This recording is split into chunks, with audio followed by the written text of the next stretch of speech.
ఈసారి నేను ఉడితే పోరినై పుట్టాలని లంగ జాకెటేసుకోవాలని మొగోళ్ళను చూడంగానే సిగ్గుతోని తల వంచి గోరోరగా చూసుకుంటా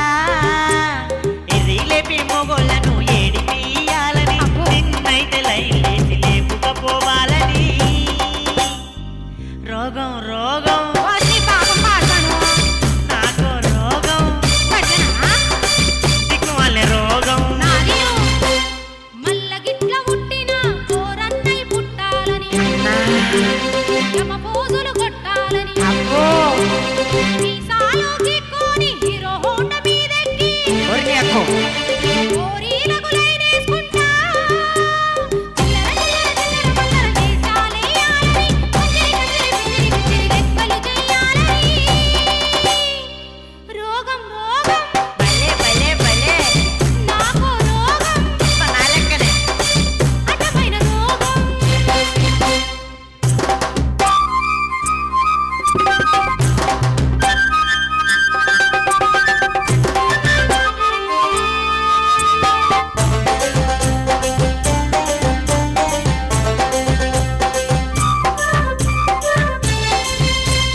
గిట్ల నేను ఉడితే పోరినై పుట్టాలని